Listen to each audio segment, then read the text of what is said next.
Welcome, everybody, to the Tennis Worthy Podcast, brought to you by the International Tennis Hall of Fame. I'm Brett Haber, and if you're a regular listener to our interviews with tennis legends, you'll know we generally focus on one person per podcast. Well, not this one. In 2021, the Hall of Fame inducted a group of people for the very first time. That group was the original nine, the nine women who, in 1970, risked their futures in tennis by standing up for the right of female players to have their own tour and be recognized on equal terms with the men as an integral part of the sport of tennis. Our main interview in this podcast is with two of those original nine, Judy Tegart Dalton and Rosie Casals. When open tennis happened, we were not getting the piece of the pie that we thought we were going to get. We took the risk and the other people weren't prepared to do it. We were told no, no, no, and we said yes, yes, yes. And later, we're going to hear from someone who wasn't one of those nine because she was pregnant at the time, but was very much an active supporter of the birth of women's professional tennis, the former Roland Garros and Wimbledon champion, Ann Jones. We turned up and we sat there, Judy Tegart and Judy Dalton and I was sat there looking at each other, thinking, well, what's going to happen now? Are there any courts here for us to play on? Where's the tournament? You know, it's really quite funny. But let's hear first from Judy Dalton and Rosie Casals, who were the U.S. Open women's doubles champions in 1971. As I said, they were inducted into the Hall of Fame in 2021, but because of Australia's travel rules aimed at keeping COVID at bay, Judy couldn't make the trip to Newport then, but she made up for it by attending the 2023 enshrinement ceremony in Newport, and the following day, she and Rosie spoke with Blair Henley. I am so honored today to be joined by Judy Tegart Dalton and Rosie Casals on the Tennis Worthy podcast. And one thing I found when I have now met the full original nine in person, of course, this fearless group that broke away from the men's tour risked potentially not being able to play professional tennis anymore, is that each of you have your own personality, your own role within the group. So I'd love to do a little exercise here. And Judy, have you describe what you saw Rosie's personality and role being in the original nine, and then I'd like to reverse that. Oh, well, I knew Rosie from a long way back, but as you say, each of us had to play a part, and we each did it in the way we felt we wanted to do it, or we felt we should do it. And I think that for each part, it all came together like a jigsaw puzzle as a whole. And because of it, we've always been really good friends, like even if it might be 8 or 9 years, say, for instance, in my case, where because I live in Australia, I don't see everybody, but when I do, it's like as though it was yesterday. So we still have this camaraderie because we all had to work to make it work. And it was, to me, it was like a jigsaw puzzle, you know, putting it all together and then making it a whole.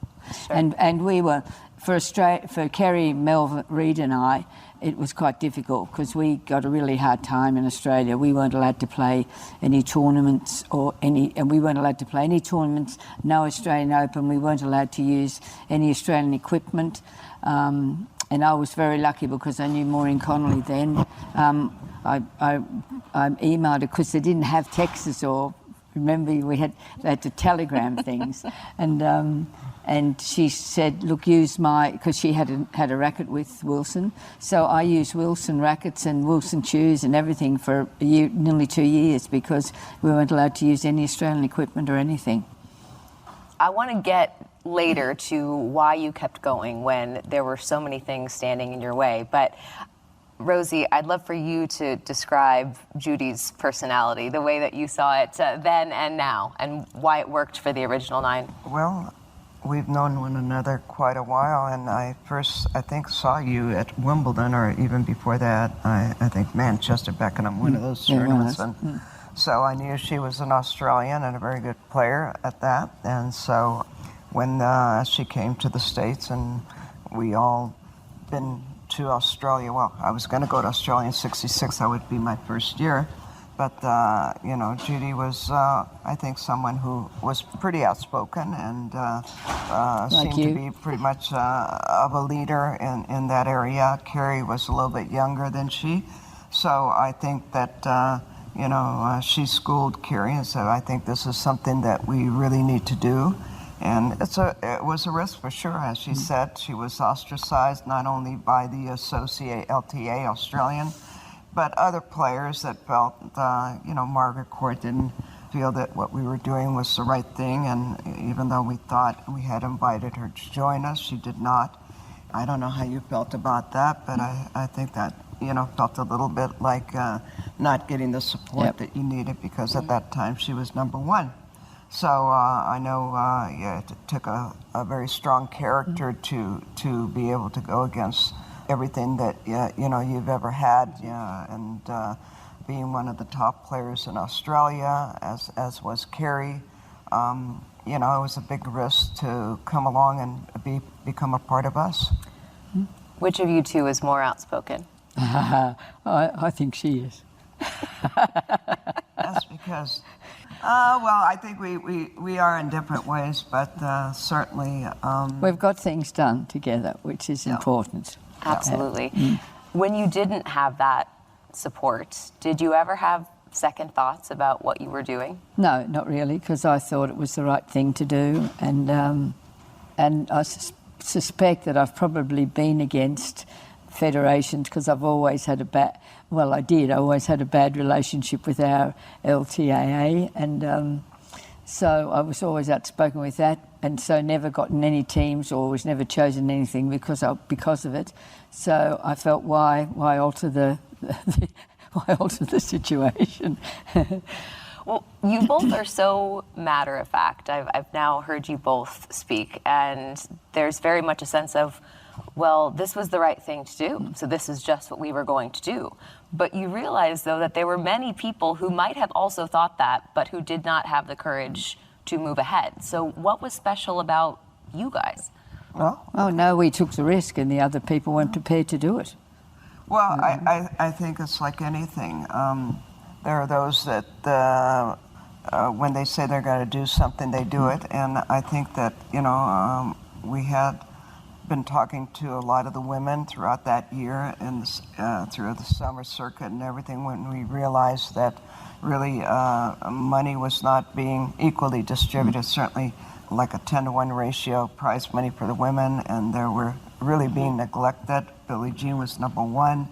And, the men were getting priority on courts and finals and times and schedules and what have you. And so finally, when we got to the U.S. Open, we realized that, look, we really need to do something drastic. And so, although we had a huge group listening in the locker room there, that little locker room. None of them were prepared to take the chance. A few of us made a statement by saying, okay, we're going to stick to this. Gladys Heldman came into the picture and talked to us, and we asked her whether she would talk to Jack Kramer. At that time, that was the issue of prize money at the Pacific Southwest, and he was very unwilling to change it. And so we said, well, we're going to go on our own. Gladys said, great. I'll put the tournament together in Houston at the Racket Club, and we'll get Virginia Slims behind it. And kind of that's how it went. The minute the U.S. Open was done, we flew to Houston. So there wasn't a whole lot of time there. And the women that were made that commitment, some like Patty Hogan and other players who Margaret Court was supposed to show up, she did not. She chose to go fishing, and Patty Hogan chose not to, defy they played in England, didn't association. And so, here were these 9 women, very committed and knowing that, it was a big risk. And it was interesting because I did it, Kerry said, well, if Judy knows it's the right thing, I'm prepared to do it.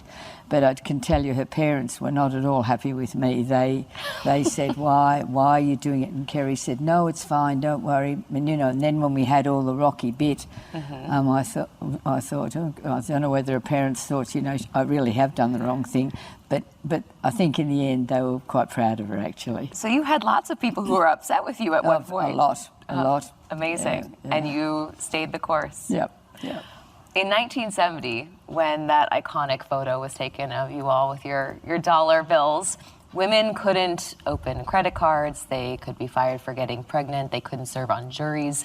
There were no women's endurance events at the Olympics because people felt they were too strenuous for women. Can you give us any specific examples of the attitudes that you faced during that time, specifically to you all as women's professional athletes, and how you changed people's minds?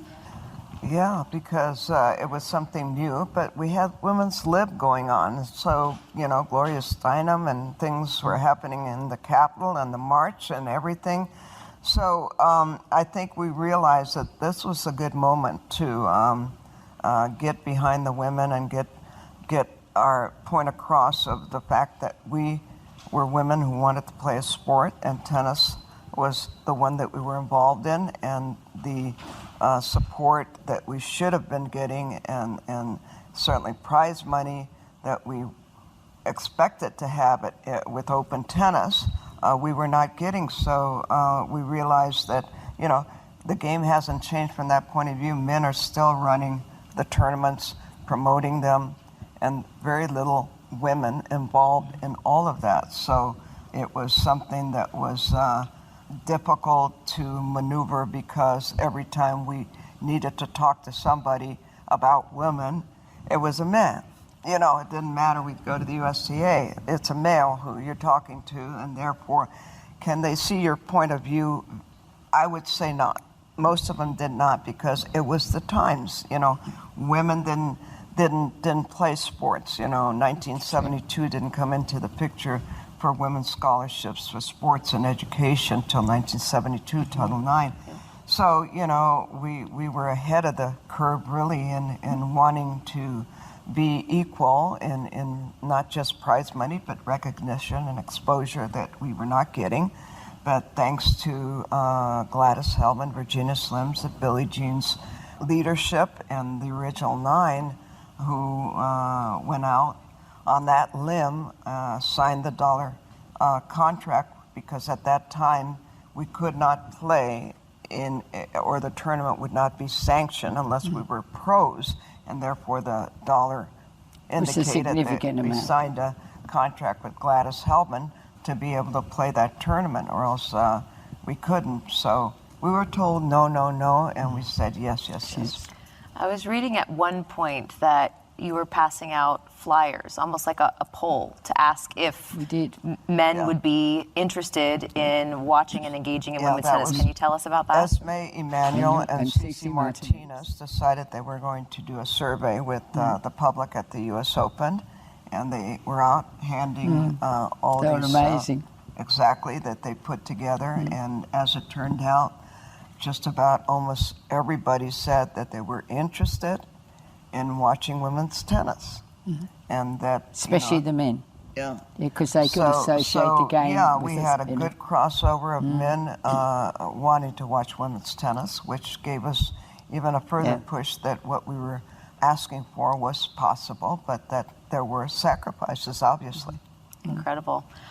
Judy, at the beginning for you, when tennis became open in 1968, you described it as you weren't making a living, but you were surviving.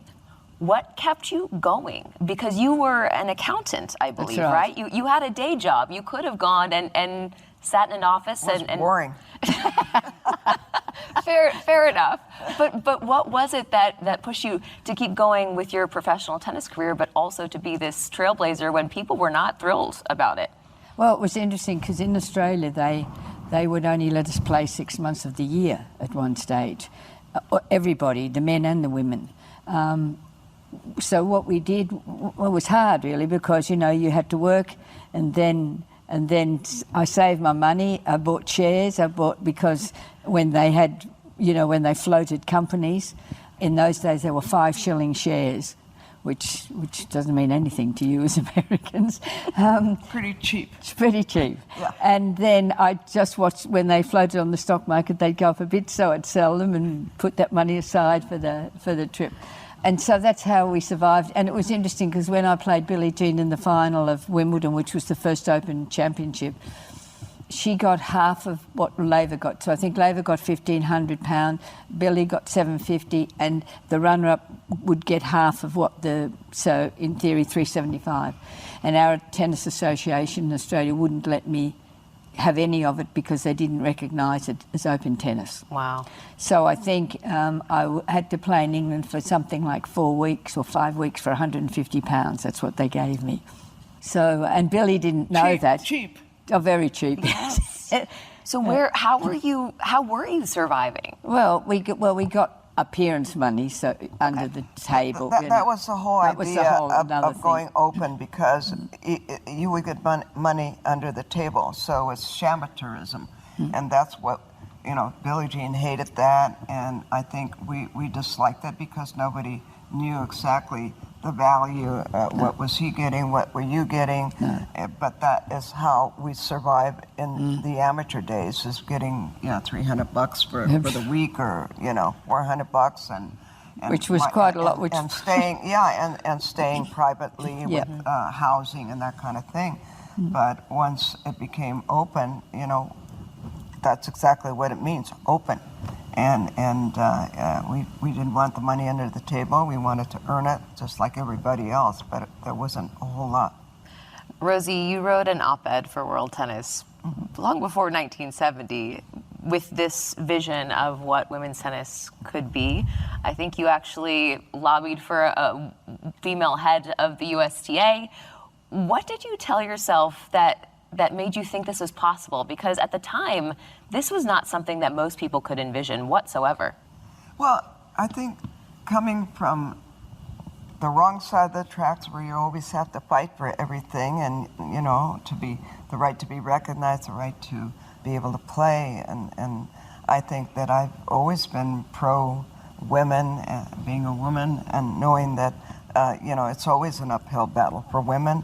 You always have to do things twice as better than a guy, and so you always have to be louder and fight for the things that you really feel are important. And I think that was kind of my makeup, that when open tennis happened, we were not getting the piece of the pie that we thought we were going to get. Now, mind you, we were contract pros prior to that with George McCall, and we had Labor and Roseau and Pancho Gonzalez, and played with the guys, and there was Frankie Durr, myself, Ann Jones, and Billie Jean. And so we'd come a little bit from, having the guys have more than the women, but we learned to share, and we understood that, there was a give and take there.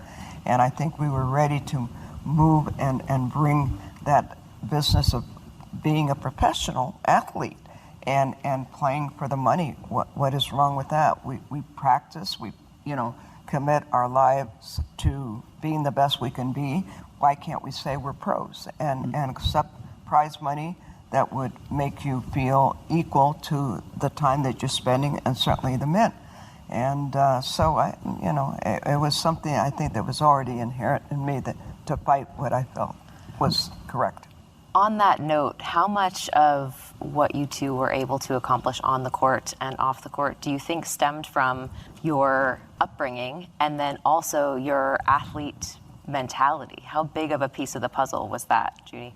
Well, I think it was a huge part, because when we started, we did everything. It's not like today where they get everything different. We did clinics. We went to shopping centres, do appearances in shopping centres.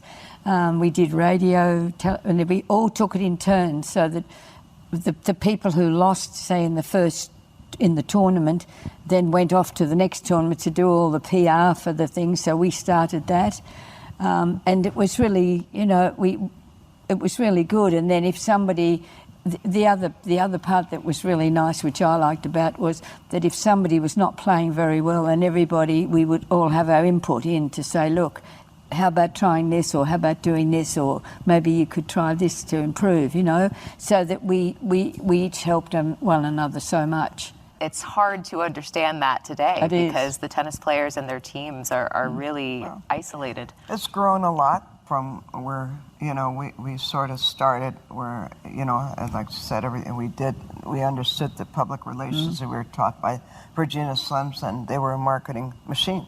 They knew how to promote, and even though it was a cigarette company, and most people would shun that, if it wasn't for them, women's tennis wouldn't be where it is today. Yeah. So they just knew how to promote, and they had the money, They were no longer allowed to promote on television, so they wanted to look for a way in which to get out there, and it was through promoting women's tennis. And I've got to say, again, if it wasn't for Virginia Slims, I know women's tennis wouldn't be where it is today. And if it wasn't for the original 9 and leadership of Billie Jean and Gladys Heldman and Joe Coleman from Philip Morris, the money that they put in was quite a bit in the marketing and the prize money that we ended up at least coming up with in the first year. I think Billie Jean ended up winning $100,000, which was unheard of. Yes. And nobody thought that was going to be possible in the first year of Virginia Slims. I think the next one winning $1 million was Martina. So yeah, it's come a long way, baby. I think sometimes there's a perception that once the Virginia Slims tour was formed, that it was this shot out of a cannon, upward trajectory, and things were smooth sailing from there. But there was so much still to be done. And of course, the WTA wasn't officially formed until 1973.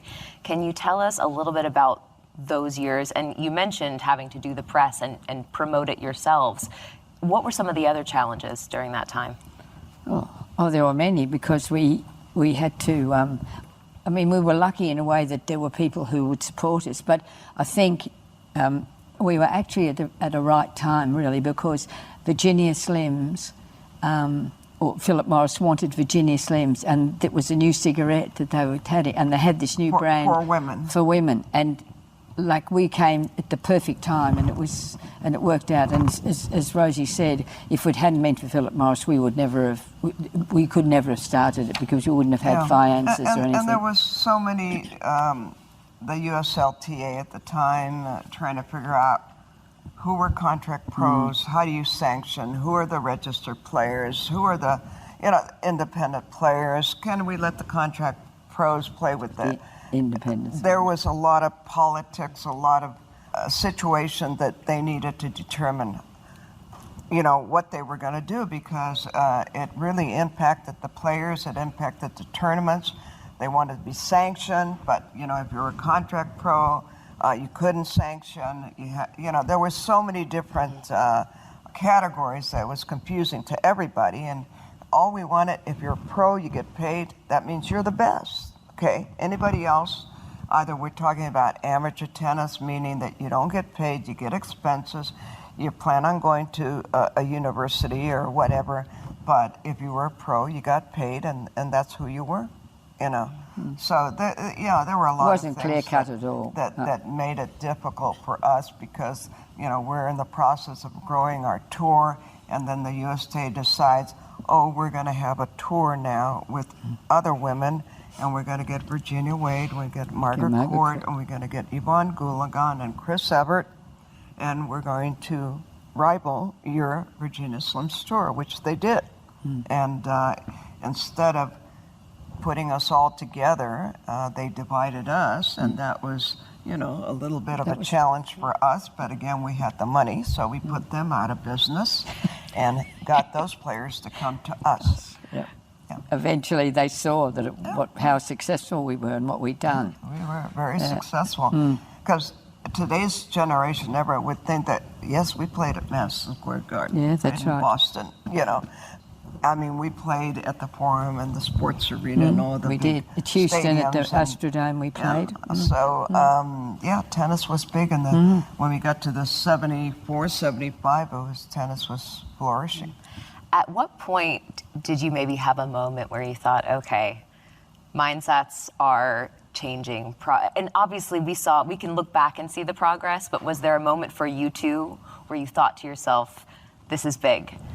Well, I think really when we started the WTA, I think when we really got the attention of all the women to understand that they need a unified body to represent them, and to make sure that the women would come under that umbrella, so that we could get things done and talk as one voice, instead of having different things. It wasn't easy, because of course Australia's far, so you had to convince a lot of the Australians. We're not on board at all. How long did it take?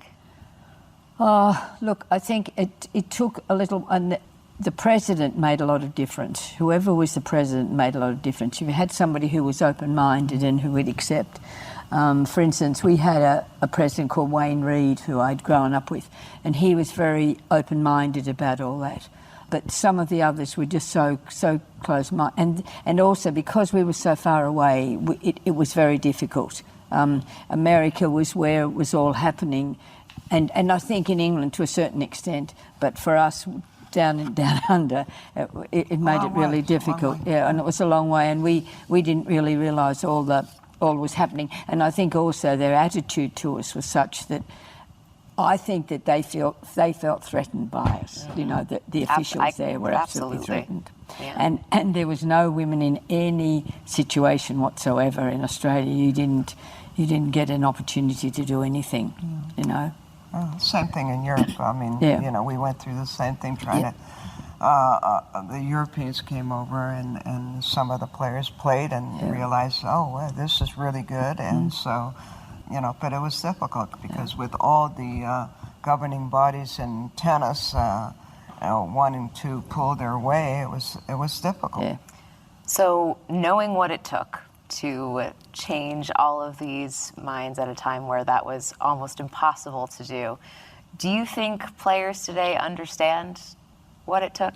Oh, I don't think so. Well, you know, it's like your parents telling you about the Depression, you know. Maybe not your parents, but ours is older, so they would understand the hardships. And, you know, it's hard for them, and I don't expect them to know every part of it, but I do expect them to know the history of the game and how it came about and why they're enjoying what they enjoy, you know, and for them to get back to the game and to support their association. And we were talking earlier about, you know, today's players and difficulty in communicating with them directly, and them having their team and their representative and agents, and how, you know, it is hard to talk to them. It's hard to meet them, hard to know them. I mean, I don't know half of them, and I would love to be able to see them, meet them, know them. And I think that they should know some of the older players that made it happen for them and understand, you know, where the game came from, because then I think if you understand the history, then you're more appreciative and wanting to really do more, and knowing that you have a responsibility, because you do, to the game of tennis, as you are making a living playing this wonderful sport. You do owe something to the game. Judy, this has been a big trip to Newport for you.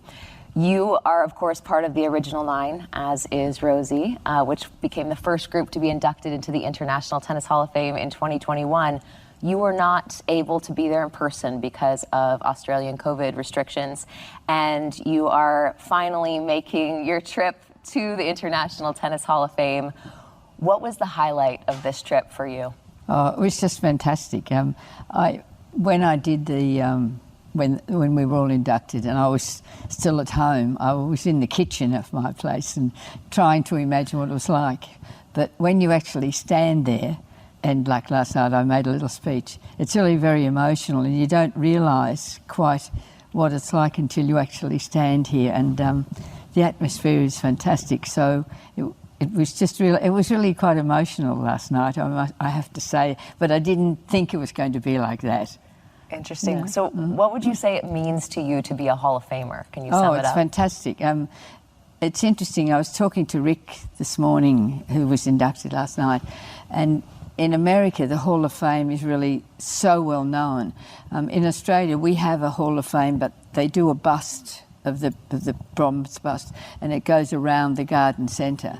And the Hall of Fame is quite well known, but the International Hall of Fame is not really quite so well known as it is here. So to be here and to know the tradition and everything is really special. Well, I know I can say, because I was here in 2021, that you were certainly missed. So we're glad to have you on the grounds. And Rosie, you are, with good reason, a regular here. You're one of only 2 people to be inducted into the International Tennis Hall of Fame as an individual and as part of the group. Have you been showing Judy around? Actually not. I lost her this morning. We were trying to figure out what happened to her, so I ended up walking without her. But we were talking about the fact when we first were here in 1971 with the Virginia Slims and Jimmy Van Allen and his new scoring system. So the women were one of the first to play here, and it was pretty special then. Seeing the grass, seeing the casino, quite not in this form that it is now with the Hall of Fame and everything. So it's always a pleasure coming back and seeing everybody and, being with the new inductees. And certainly, this is like a tradition. It's like Wimbledon. It's like a Grand Slam. Rosie, if you had to sum it up, what would you say makes you a Hall of Famer? Well, being here, I guess, and being inducted, I know for sure I'm a Hall of Famer. That's right. And as you said, twice. And I'm trying to figure out a way so I can be thrice. So, it's really something very special to be honored by your peers and recognized in the Hall of Fame. And as Judy says, perhaps the International Tennis Hall of Fame is global. It's global, and they've made efforts to get out there and, provide rings and wonderful Hall of Fame jackets and everything to make it special for those inducted. So, even though it resides here in beautiful Newport, Rhode Island, it's still a very global Hall of Fame. So I know Kim Clijsters is out there promoting, and, it's the greatest place on earth when you finally get there, as Judy mentioned, to finally, get up on the stage and be presented with your jacket and your medal, and to know that you're a part of this incredible family. And what you've created and what you all started has turned into the preeminent women's professional sport. Equal prize money at all four slams. In 2022, it was $2.6 million at the U.S. Open. It's quite frightening. Did you dream of this? No, I have to say. Well, I mean, we didn't dream in the sense of dollars and cents. Because, for us, $1 million was a lot. For $100,000 was a lot. Yep. So to dream in that respect, but we dreamed, I think we all believed, or else we wouldn't have done what we did and worked so hard and so long, because most of us, when we retired, we were tired. We were older. We're, late 30s and early 40s. And I think that what we want and wanted was for them to understand what it took and for them to continue, growing the sport, doing something for the women and their game and their association, because I think that is what you invest emotionally, and it's not just to take the check, because half of them don't even know what they win. No, it's not about the money. I mean, for those that are coming up, it's about the money. For us, that was it. Don't give me the trophy. No. Give me the check. Yeah. Do you ever see a check now? No, never. I mean, do you ever see you won $1.3 million at Wimbledon? No, never. Nothing. No. Yeah. Judy, you told us a story yesterday about being thanked in an unusual setting. Can you tell us that story for the podcast? Yes, we were playing golf in Scotland at the Renaissance Club, which is now where they play the Scottish Open golf. And there was a girl behind the bar, and she came over and said, Judy Dalton, and she said, I just want to thank you for what you've done. She said, I would never have been able to have had a professional scholarship, and she said, I would never have been able to play professional soccer. And she said, you don't realise what influence you all had in doing what you did to other sports, not just tennis, which was just wonderful to hear that. And hopefully they got the photograph, because I sent it to all of them and said, look, this is what you've done. This is just a fantastic effort. That really rang very true.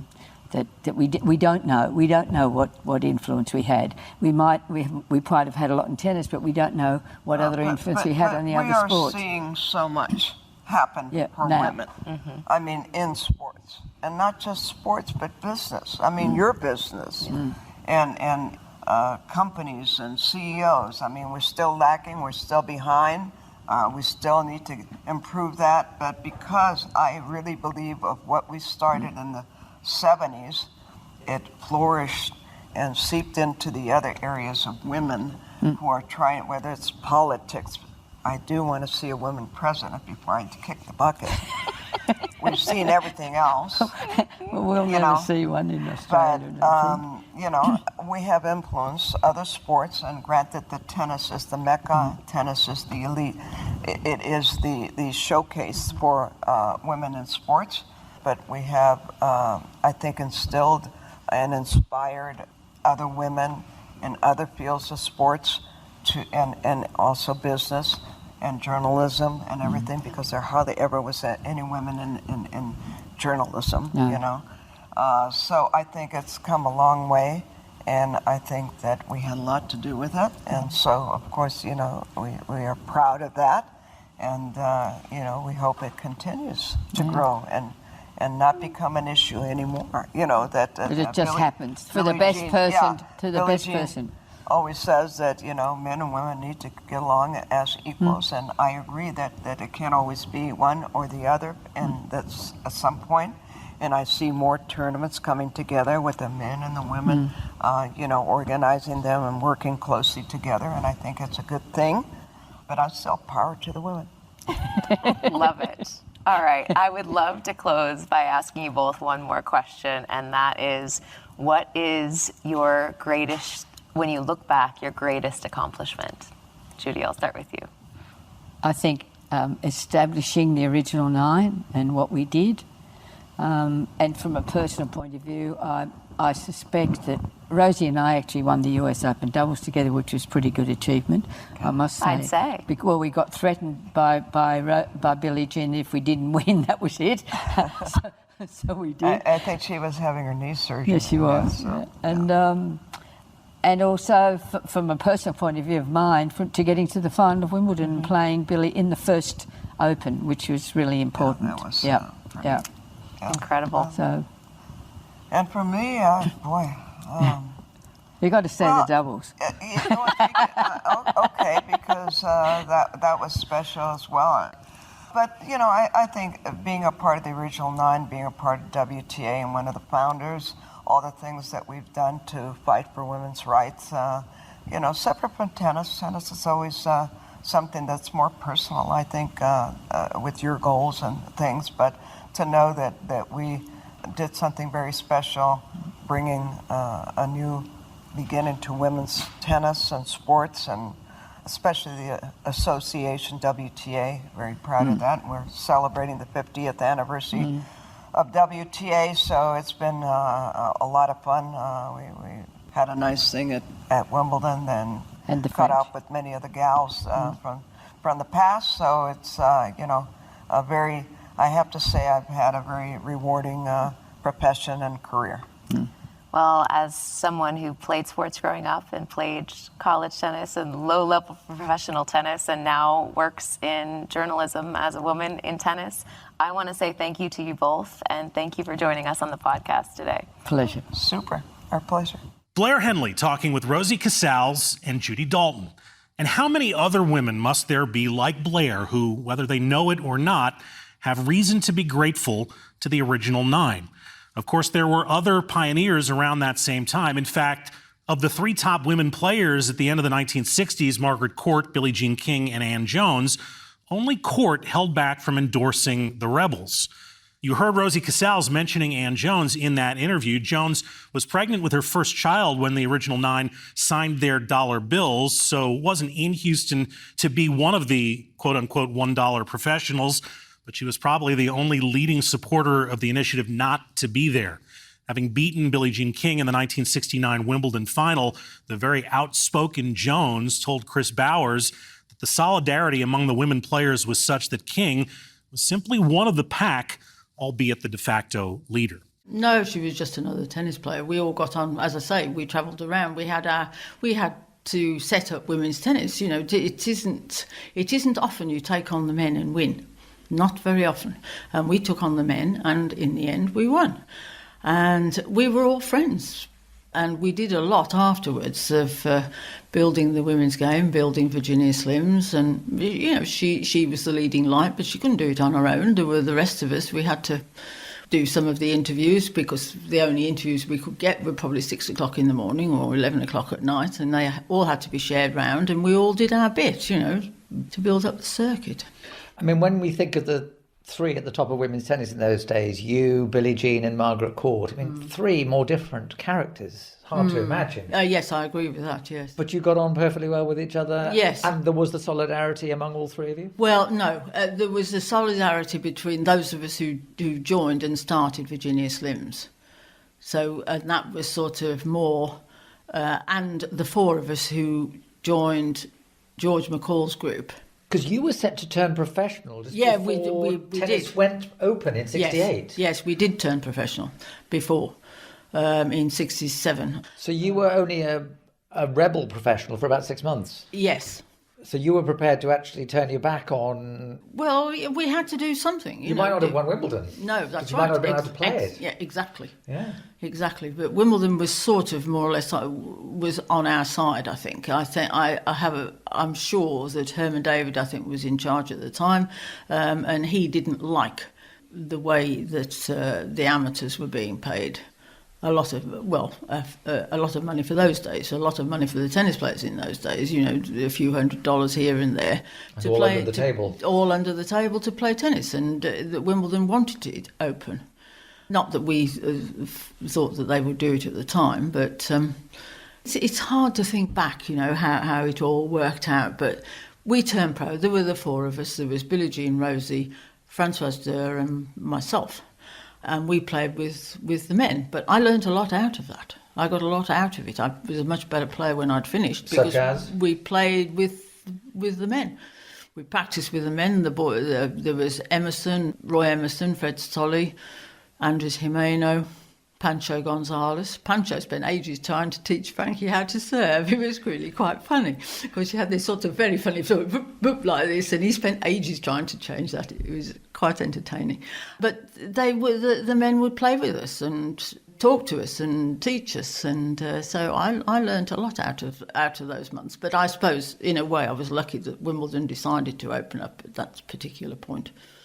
So you're talking about solidarity. The solidarity was between the four of us, and then there was Betty Stover, and a few others joined us. And we did get a bit miffed that because we were sort of separated out. We separated ourselves out, if you like, and Virginia and Margaret were left. And they took advantage of the vacuum that we'd left by sticking with the national associations, which we... resented a little bit, I would say. Was there a sense of revolution? I mean, 68 was a strange year politically because there was riots across Europe. Did you get a sense of we're in the vanguard of establishing women's sport? I think we felt we were in the vanguard of establishing women's rights within the sport of tennis. And that's how it started. I know what you were saying about Billie Jean. Billie Jean has moved on. She's done a wonderful job for women in lots of different ways. She's acceptable at the White House. She knows Elton John. She knows some really famous people. She is a mover and shaker, as we would say. But at the time, you have to realise we were so pissed off with the national associations because they told us we could only play 180 days abroad. My association, the British Association, the LTA, you can only travel abroad 180 days. And I wanted to play in Houston or somewhere, and I was already over there for the Caribbean circuit. I didn't want to come back and play in Bournemouth. If you don't come back and play in Bournemouth, it's our national clay court championships. You won't be selected for the Whiteman Cup. And if you're not selected for the Whiteman Cup, you can't go to the US Open or the American Championships, as it was then, because I couldn't afford to to pay. So, they ruled us. And you were expected to play in the local against Wales or against Scotland or against Ireland or something, which was fine as long as it fitted into the calendar. But when they wanted you to play straight after Wimbledon on Monday, Tuesday and Wednesday, and when you wanted to go to the Welsh Championships, it didn't work out very well. And they objected if we said no, when there was retribution. So we were fed up, and I was fed up with mine. And you can imagine with Billie Jean's, she was totally fed up with the USTA because there was Karen, who she played doubles with, Karen Hans. She wasn't. If you weren't in the top four, you didn't get paid anything. to play in the American Championships, and it was more or less the same in Wimbledon. There were some of us who were given what you call it, money to pay to stay in London, as long as you stayed in the Championships. Once you lost, they didn't pay you any more, per diem or something, they called it. And then there were the youngsters like Christine Truman and myself and Sheila Armstrong. We were called the junior or the young players, something or another, so we got a bit of money out of it. But the rest of the players didn't get anything. And it's fine. It's fine. If you go to a tournament, then they will put you up and they will feed you and you play your tennis. But if you can't do that, you can't. How do you get there? For me, when I started, I had to play in, I wanted to play in varying little tournaments around here, like Moseley and Sutton Coldfield and a few other tournaments, and they would pay you £5 or something or another in a voucher form for winning. So then I thought, well, now I need to go to Bristol because Althea Gibson's at Bristol and I need to play some of these better players. So the money that I won went into the train fare to get to Bristol. So, You were a real amateur. Yes, we were. We were total amateurs. And then when you're backtracking really, and I'm going round in circles. But when it came to our fight with the various LTAs, we were fed up with them telling us where we could go, who we could play doubles with. I wanted to play with Renee Skillman. She's South African. I didn't want to play with some British player. But they ruled us. And we always felt that they didn't have that right, but we didn't have any money to take it to court to fight it. We always thought that they were infringing our civil rights. So when you see the original 9 who signed for $1 in September 1970, yes, getting a lot of credit, do you feel that actually the 4 of you who first broke 3 years earlier should actually share that credit? Yes, I think most of them were there. I was the only one who was missing, and I was missing because I didn't play the American Championships that year. Well, you were pregnant, weren't you, or had you just had your first child? Yes, I was pregnant. That's right. The 1 year I didn't go. I should have done. I was seeded 1 in the American Championships, but I didn't go because I was a bit injured, and also I just won Wimbledon. I'd probably had enough. The following year, 1970, I was pregnant and I didn't go. I went to the US Open. I did commentary for the CBS, I think. But I didn't go to Los Angeles, so I wasn't there. So they all did that then. But then I did go to the Virginia Slims thing, the very first one in San Francisco. Because your husband was the chief executive. Yes, he looked after. He was put in charge by Gladys. Gladys didn't want to travel. She got Joe Coleman to put the money. Gladys Heldman, the editor of World Tennis. To put the money in, and we all arrived in San Francisco. Oh, that's right. We played the Federation Cup in Australia over Christmas. And we all went and Frankie and I, we went to join the Virginia Slims Rebels circuit, if you like, straight from there.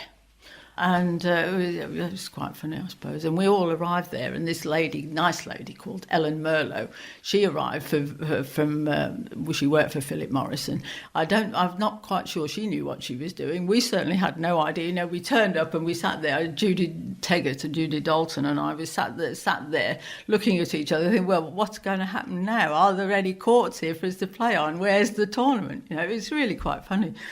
And I'm not sure Ellen Merlot knew a lot. She was supposed to be in charge. I'm not sure she knew a lot more either. But we all got together, and I think Larry King set the thing, the first 2 tournaments, and he got a sponsor. Funnily enough, it was a British Motor Corporation or British Motor Company or something. So it's all very in-house.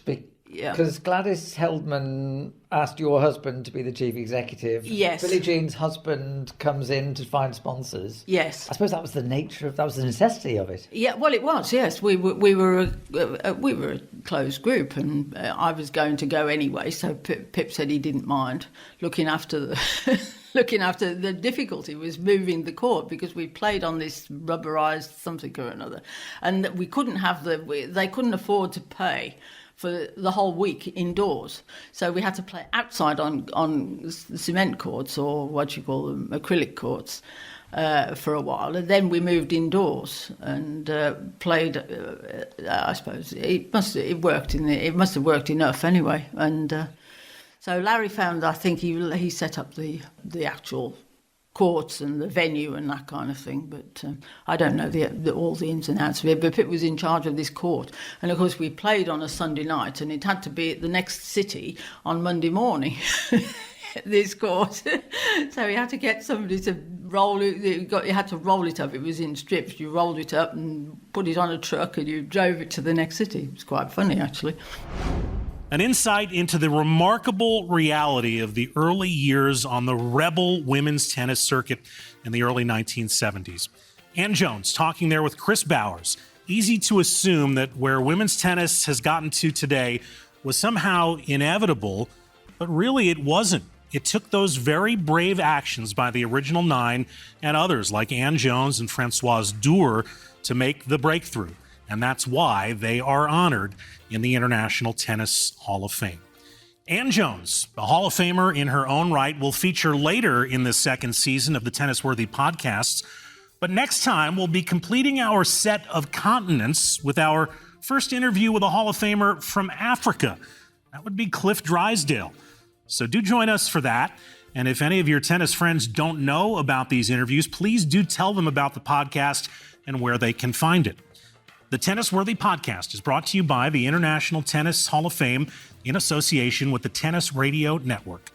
I'm Brett Haber. Thanks so much for listening, and we look forward to your company next time.